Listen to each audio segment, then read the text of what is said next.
We got an ACR-J10 here. This is the Jinming ACR-J10 with the Gen 9 gearbox. This is the kind of first model. There's an upgraded model too, but this is the more basic one. And I'm going to go ahead and I'm going to take it apart. I'm going to do some upgrades to it. And so I'm going to splice together some videos here. Obviously, we've got it all put together here. I'm going to talk to you quickly about how you get it apart rather than showing you doing all of it, just because it's not that fun to watch me push pins and unscrew. So obviously we do have a couple screws, right? Really to mag release. And then you got some little Allen wrench screws that you're going to have to get in and grab here and here. But most of the ACR uses these push pins essentially, where these pop out and you got to, push them out. And sometimes they can get in there really tight, right? So you see that I use sometimes, like, these are actually punches for metal work, but I use these to push these out if they're in there so tight you can't push them out. If you don't have these kind of tools, you certainly can use like a screwdriver or something. And then occasionally I need to even use a little rubber mallet to hit this to push these pins out. So we got a lot of pins here, like one here, one here. We've got these here and these here. So there's not a ton of hardware to get off, but you're going to have to use those. They're usually in pretty tight with this. We've got a couple little Allen wrenches. And then, like I said, we got the screw there for the mag release, and then a couple screws on the bottom to access the motor and to get that down. So again, this has a Gen 9 gearbox, and when I get it open, I'm going to show you that as well. And I'll show you some of the differences in the Gen 9 versus the V2 versus a Gen 8, so that you can kind of see some of those differences. Initially with this one, it's working great. It does have nylon gears standard, so there's no metal gears. What I'm going to do, though, is I'm going to go ahead and put a metal inner barrel, and I'm going to go ahead and upgrade the spring. Definitely could upgrade the gears as well, but I'm kind of the mindset that wait until those nylon gears fail before you open up that gearbox and replace the metal gears. So first off, I'm not going to do that, and we'll just go ahead and do the things I just talked about, but I'll show you those as I go through and do that as well. So this is kind of part one, and I'm just going to splice the next video on top of this. So the ACR is all opened up. I showed you in the first part what I was going to do. Want to touch on a couple things quick. There is one metal pin that goes here through the gearbox that you'll need to push out. And you'll notice these pins always have a little kind of textured end. So you want to push that out first. If you push it through, then you've got that grippy end, and it's going to be a lot harder to push through. So you kind of want to try to figure out when you start pushing it to look for that textured end and push it out in that direction. Hopefully that makes sense. The other thing is there's two more bigger pins like that right here and right here that hold this on. These were difficult to get out. One came out easy, the other one was quite hard, and I definitely had to use a rubber mallet and a punch to get that one out, even though I was doing the right, pushing it out the right way so that that grippy end was coming out first.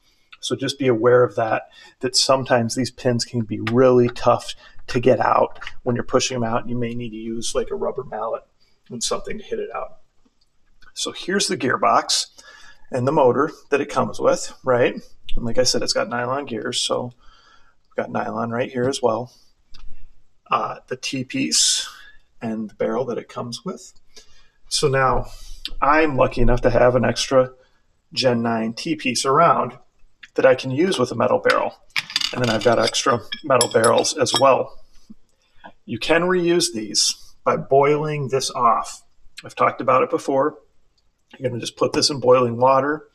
This plastic inner will definitely start to just bend and lose all its integrity. So you're not going to ever be reusing this, but this is a much thicker plastic. You're not going to affect the T-piece. But what can happen is you can end up breaking off the plastic barrel inside that T-piece, and then it's pretty much shot. So you got to kind of be patient while you boil, kind of wiggle this around, boil it more, wiggle this around until you can get it pulled out all the way.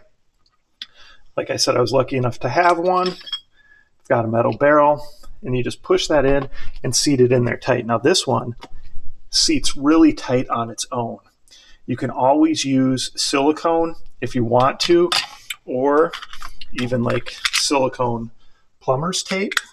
You kind of want to avoid any type of super glue because super glue can still crack, and then you'd lose that. Now this one's on there so tight, I'm not going to worry about it. It's definitely really tight.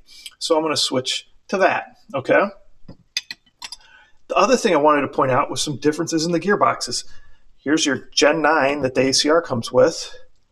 This is a V2 gearbox. So you can see very similar, except for you have this curve here instead of this angle.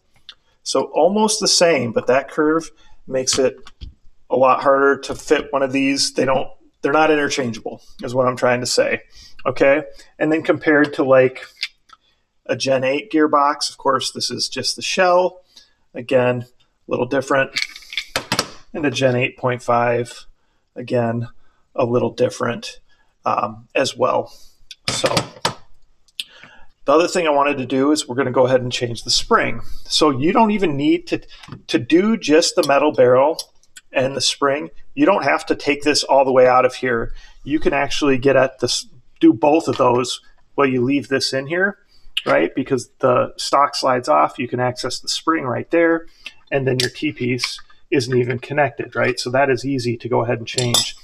So I could have left this in here, but for the sake of the video, I just took it out all the way. So to do the spring, I've shown this many times, super easy. You're just going to go ahead and push this in, get that little pin to pop out, pull the spring out, and then replace the spring, whichever one you're going to go to. I haven't gone through my springs yet, but I'm going to go ahead and just find one that's a little bigger. Unfortunately now, I don't have a ton of extra springs around. I've just got and I have a bunch of springs that are not labeled. So I'm going to just go through them and pick one that's a little bigger and put that in there and go with the metal inner barrel. Leave the gears for now. Like I said, I always feel like I can go ahead and replace those at a later date if you end up shredding them. I figure you might as well use those first and then switch out when you actually need to. All right, so that kind of gives you a quick rundown of how to tear one of these down, how to change the T-piece metal inner barrel, and how to upgrade the spring, and then showed you a couple differences between the other gearboxes. Hopefully you guys found that helpful. Check back. Of course, I'll show you guys this blaster later when it's all put together and talk about kind of those changes I made, and we'll check it out and see what kind of FPS we're at. Comments, questions, post them below. Of course, like, subscribe, share my channel with your friends, and participate in those monthly giveaways. And if you ring that little bell notification, you'll never miss out on the new videos, especially the ones that announce the giveaways, typically at the end of the month. Thanks.